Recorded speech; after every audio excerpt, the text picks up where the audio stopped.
Byron de la Beckwith killed civil rights leader Medgar Evers. Next, and the most painful, was that sinful joker named James Earl Ray, who killed the greatest black man who ever lived, Martin Luther King. It sure does seem to me that blue-eyed, white-skinned men get a whole lot of pleasure killing black folk. Now here's a funny thing about black folks and blue eyes. Every black family I've ever known has the same painting of a white-skinned, blue-eyed Jesus mounted on a wall in their house. Black folks like to believe that Jesus' picture makes a house feel like a home. God tells us to forgive our enemies, but these crazy blue-eyed men make it really hard for us black folk to turn the other cheek. I pray on my knees every night for the strength to forgive these evil people. My grandmother, a former slave, always said that the Lord works in mysterious ways in order to help us overcome our weaknesses. Her words proved to be true when one day the good Lord saw fit to answer my prayers by way of a little 5-year-old blue-eyed devil he sent to me. My life was forever changed. Fast forward 45 years. The woman who prayed for the Lord to keep her from killing me has Alzheimer's. Ironically, I've become the one who feels the need to converse with God, to plead with him to give Mama her memory back, at least long enough for her to recognize me when I enter her room at the Alzheimer's facility. If she doesn't remember me, it will feel like I've never been born. She was one of the first people to make me feel like I was worth a darn. If I'm gone from her memory, I'm a non-entity, a nobody.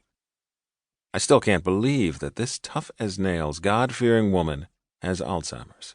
She's 87 but has always seemed invincible, immune to any and all diseases and afflictions known to mankind. She smoked for nearly 50 years, and not once did Mr. Cancer try to ruin the retirement she earned after working more than 4 decades for the government.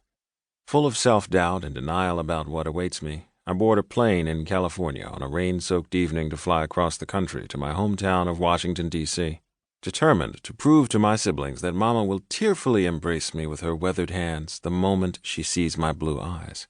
As the plane descends over the world's most powerful city, the white marble monuments shimmer in bright floodlights.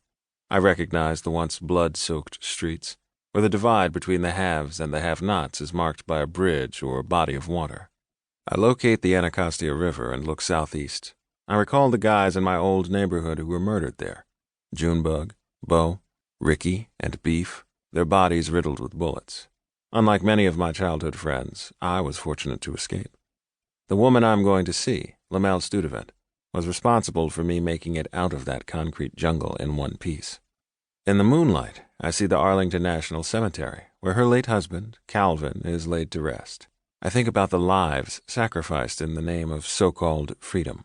It seems to me that when white people think of freedom, they usually associate it with a famous war or constitutional amendment. When folks from my neck of the woods spoke of freedom, it usually related to slavery or being subjugated by white society. The man sitting next to me leans over and peers out the window. "Washington is a wonderful city, isn't it?" he says. I chuckle a little. "Yeah, I grew up in D.C." "Wow, the city sure is incredible with all its museums and monuments. You mean you actually grew up in Washington?"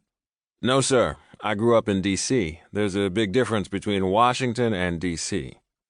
I point out the window and explain why I've corrected him. "See the bright parts of town? Those are the more affluent parts that are usually well lit and equipped with high-tech security cameras, not to mention all the Starbucks and boutiques. Now that's Washington." I point south to where hardly any lights are visible. "See over there? That's D.C., an acronym that stands for a number of things. Don't come, dead cops, and Dodge City. Take your pick." He's not so chatty after that. Soon I'm in the driver's seat of my rental car, about to take off for the nursing home. I made sure to get a Cadillac because Mama taught me to always show up in style. For old-school black folks, nothing screams style more than a Cadillac, and she owned one for as long as I could remember. Now that I'm entering Chocolate City, I turn the car radio to WHUR, better known as Howard University Radio, black radio, run by black folks in the blackest city in America. I scan the same old mean streets of my hometown. The worn-down buses and scary characters on each street corner remind me of the words of D.C. native William DeVaughn's famous song, "Be Thankful for What You Got." I remove my eyeglasses because nothing says, "Come rob me blind," quicker than a pair of sophisticated spectacles or braces on your teeth. It is so surreal. Here I am, back in D.C., but more important, I am black.